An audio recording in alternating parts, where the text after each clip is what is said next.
Hey, good morning. If you haven't read Psalm chapter 1, go ahead and stop right now and read Psalm 1 and then hit play again. This morning, as we hit the first morning of our fast, this is the kind of the New Year thing. And tomorrow and the next day, I'll kind of pick up some of the things that we're reading. And I want to encourage you to follow along the 1 year Bible. If you haven't followed that before in the past, do it now. It's a great plan.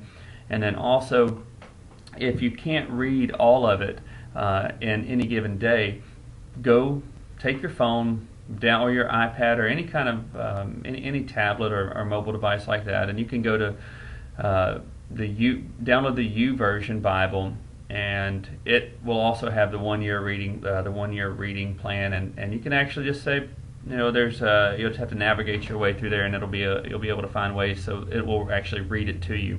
Because I understand sometimes reading in the Old Testament, you got 3 or 4 chapters. Sometimes there's a lot of names that'll make it a little easier. And some folks will even follow along with it at home. They'll let the phone read it and they'll follow it. So anyway, get that. But here's what if you read Psalm 1, these are the things that I want you to think about. Take your spiral, write them down, figure it out how you're going to do this. And but here's the 3 things. I talked about it on Wednesday night, which was New Year's at church, New Year's evening, I guess. And it's this. Here's 3 commitments that I'm asking you to make.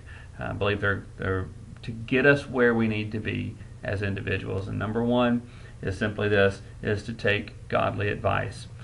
If you were here Sunday, I talked about that a little bit too, taking godly advice, making sure that our advice, that we're listening to godly people. Not just, it's great to have friends, but a lot of times friends just agree with us because it's easy.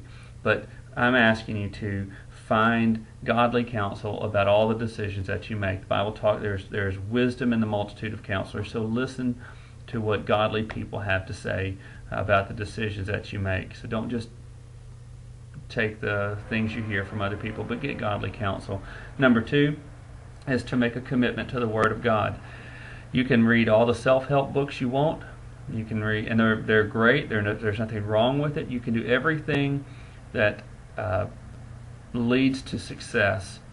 But if you leave out the Word of God, then you could almost take that psalm and say that he will not be like a tree planted by rivers of water, who will not yield its fruit in its season, and whatever he does, he will not prosper. That's the opposite of what it says for the person who takes the Word and makes it important to him.